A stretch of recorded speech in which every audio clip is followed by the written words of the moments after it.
So I used to work a 9 to 5 as an engineer. Now I make high six figures every year helping recruitment agencies scale using tech and automation. Now I believe every business owner should actually understand these fundamentals that I learned from engineering, or I think you're leaving money on the table. I definitely attribute most of my business success and our client success to these engineering principles that we put in place. I'm going to show you in today's video exactly what they are, how to use them, and how simple they really are to implement into your business to completely change your sales process, your fulfillment system, and your service delivery. So let's break it down. Okay, so I know what you're probably thinking, Harry, what are you talking about? How was you being an engineer help you to grow a multi-six-figure business?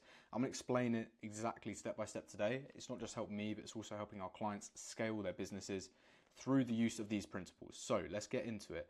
Effectively, what it comes down to is three core principles that I've used in effectively everything day to day of my business, especially now more than ever as we're growing to new heights and scaling past that 7-figure mark. What we're doing is tracking data, doing vigorous testing, and understanding why with everything we do, right? So everything, in my opinion, in sales and growing your company comes down to data tracking absolutely everything. So your sales metrics, your service delivery metrics, your customer support metrics, everything that can be tracked should be physically tracked. For example, say you're in a position where you want to acquire new clients, but you're not quite sure how to. You're trying new things, you're trying some email, you're trying some LinkedIn, you're doing networking, but you're not sure exactly what the best system is to use to grow long term. What you need to do is track data. It can be literally as simple as getting a free Google Sheet or a spreadsheet and tracking day by day all of the tasks you're doing, all of your inputs basically, and what outputs that's leading to. For example, say you want to do cold email and you want to grow your company using cold email. What you can do is use a tracking sheet to figure out how many emails you're sending per day, what that reply rate is, what percentage are positive, and then how many leads you're getting from that, right? So you can very clearly work the numbers. For example, if you're sending 1,000 emails a day and you're getting one lead, you realize that your conversion rate is 0.1%. This will start to help you identify where the bottlenecks are. So instead of saying, for me, cold email doesn't work, then what you can actually say is, okay, my script doesn't work. Not the fact that cold email doesn't work. If you change your script, then you'll get higher than a 0.1% conversion rate. And then what will happen is that you'll go on to the next stage. Maybe the problem then is actually getting a positive reply or a lead onto a call, right? That's where you'll be able to track the metrics and you'll be able to see where the issue is. So you need to track everything, good and bad. Nothing is good and bad if it's numbers, it's just what the number is, and the number is going to tell you the truth, right? So if you track data in everything you do, you actually be able to seek the truth of everything you're doing. So I've mentioned sales, that's of course like the easiest thing you can do, how many dials you're making, how many emails you're sending, how many LinkedIn messages you're sending, and what outputs that's coming to. But you can also do this on the service delivery side, as in how many clients you've got, what your average response rate is, like response time, how quickly do you get back to your clients. You can also do things like how many campaigns you're running per client, right? You can track all of this data, and that allows you to go into testing, right? So that's the next step. Once you've tracked everything, now you can start actually testing this. So for example, with that example of fulfillment or retention being an issue, if you track your average response time over email to a client and you realize that it's 2 hours, then the next week you can actually test responding in 1 hour. Obviously, you're going to need to have a system in place to do this. Maybe an employee, maybe it's a system, maybe it's you just trying to be quicker. But if you test this and you track those numbers month on month, and you see that actually retention increases and my churn rate decreases when I get back to clients quicker, then guess what? We've made a positive iteration. We've got closer to the end goal. We've helped grow our company by tracking the data and testing something new. Literally, business is as simple as that. The way I see it, it is fundamentally simple. All you need to do is track what you're doing and try new things. You just need a long enough time frame. This is the thing that people mess up. They think they can get the result instantly. It does not work like that. No one goes into the gym expecting to wake up the next morning, looking big and strong like Arnold. It's the same with business. You can't send 1,000 emails out one day or do 1,000 cold calls in a week and expect to win your business. It does not work like that. It's a constant progression. So as you're testing, always split test. So what I mean by that is if you're trying something new, at least have data and metrics on the way you were doing it before. Because this is one place people go wrong as well. They'll try something new and they'll go off how they feel it goes. So for example, if you're trying a new script on email, you don't have the data for the first one, and then you try the new one, you've got no idea whether to compare if it's better or worse. all you have to go off is your feeling of it, and that's how most people operate in business. Like, they don't actually track absolutely everything. They try new things, but all they've got to go off is how they feel about it, which is complete BS, to be honest, because all you need to do is just split test things and change one variable at a time, and you'll see if that variable has worked. If it has, then fantastic, you can iterate further. And this allows you always, if you follow this method, you always get to the highest performing campaign over time. Yes, it might take a while, yes, it might be short, but you will always get there if you track everything, because you can see if something's making it better or worse, and then you change it. And then if it makes it better, great, then you make a slight tweak and you change it again, see if it gets better than that. So over a long enough time period, you'll always get to the highest performing campaign if you track everything, like literally every little meticulous detail.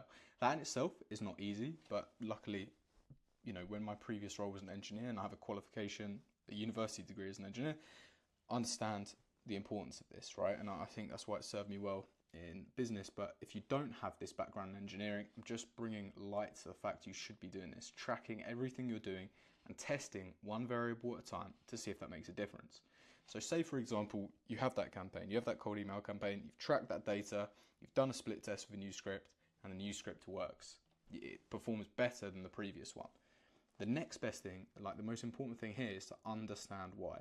Like, actually truly understand. Now, this of course is not something you can just draw off the data or the numbers, because looking at the numbers, seeing a 5% reply rate instead of 3% reply rate, it's good. It indicates you're going in the right direction. You continue to use that, but you need to understand why so that you can go off that even further.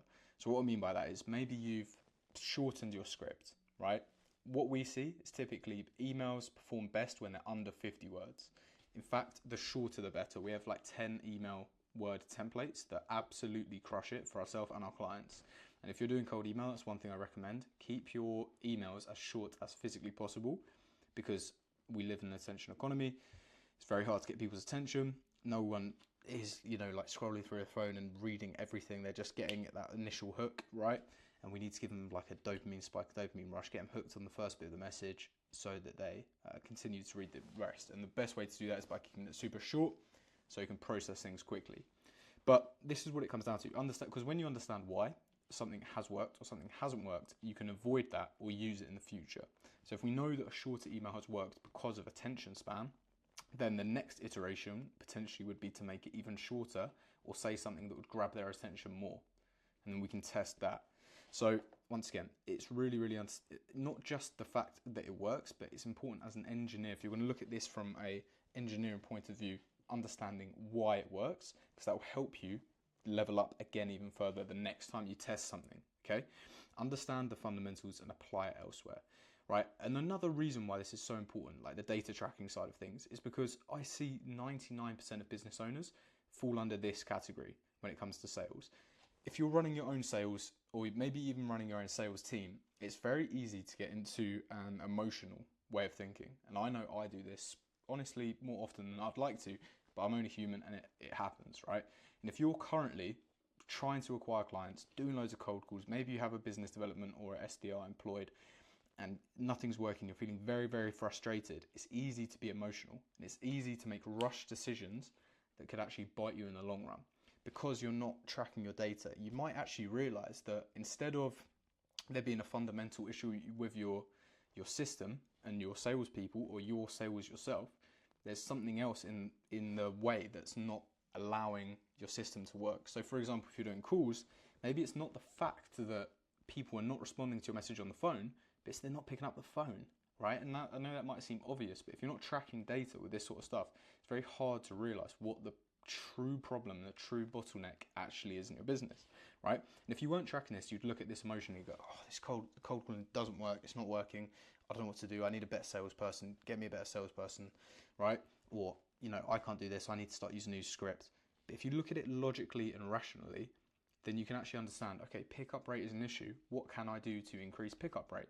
What can I do to break through this bottleneck?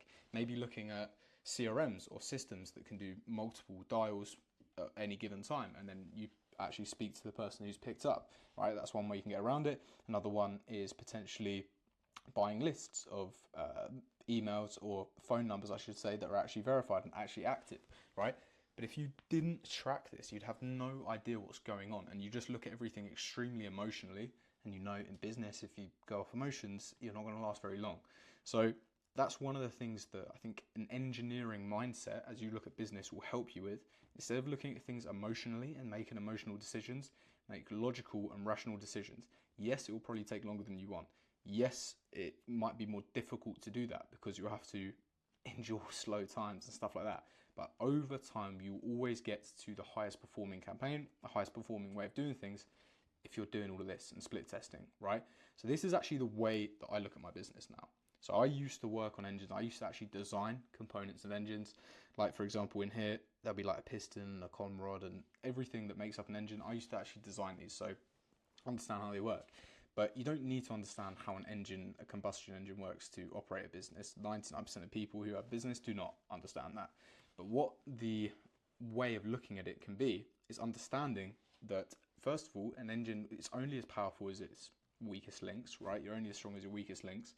And if you need to get the most out of an engine, highest performing engine, you need to feed it good inputs, right? So let's break this down. So typically, the inputs of an engine would be fuel and air, and of course, the engine is determined by its components, right? But in business, your business is made up of employees, systems, you have outreach you're doing, marketing budget, market forces as well. So much on here that I haven't listed. But these are all inputs that go into your business and into your engine, right? And it's really important to understand that each of these needs to be optimized. Business is not some sort of mystical thing. I feel like most people see it that way. When I first started and first got into it, I didn't understand it as clearly as I do now. But thinking about it through an engineering lens has really helped me, because ultimately it is very rational and very logical when you think of it like this, right? You have a certain amount of employees that can produce a certain amount of output, right? If they're trained on producing the right output. So what I mean by that is, yes, you can have employees doing loads and loads of work, but if you don't have the SOPs and the processes and everything in place for them to work with, they'll produce lower amounts of output, right? So for example, it's the same as putting bad fuel into a car. It's not going to produce as much power because it just hasn't got the makeup needed to produce the output, right? And it's the same for your employees. It's the same for your systems. It's the same for your outreach. If these aren't optimized, you cannot expect the highest performance output. It's as simple as that. But luckily, these are all very, very easy to track. You can put numbers to every single one of these. You can have KPIs for employees. You can have KPIs for systems. You can have numbers for how much outreach you need to do. And of course, the end goal of this engine, right? Instead of producing power and noise and speed, what it will produce is money, happy clients, and connections and relationships that will help you go further, right? So all it is optimizing these inputs, every single one, and putting numbers to this. So numbers to employees, that's very easy. How many employees have you got? How much they average, like how much does your whole team make on average, split by how many employees you have, what's your average revenue per head count, these sorts of things that you can track and track this month on month to see these increasing, right? And then back to the point around the engine, of course, if you have all of these optimized and the engine's really good, but you have something that's completely broken, then the whole thing won't work. And this is exactly the same as your whole business. So say, for example, your appointment setting is amazing. You can set appointments. Your fulfillment is incredible. You can really, really deliver for clients. Your marketing is really good. You've got good content going out there, but still you can't get clients and you don't know what's going on. If you didn't track this, you'd think there's a fundamental problem with your business and you'd think that business is just difficult. But if you did track this, then what you'd realize is maybe your close rate is really low. Your setting is really good. Like you're getting appointments set, you're warming those leads up, they've answered, good forms on the questionnaire, like they're ready to buy, but you have a close problem. You're not asking the hard questions and going for the close, so you're not making any money, right? If you didn't see it like that, then you'd probably think the business is just difficult. It would start to make you think emotionally about things. You'd start to get frustrated.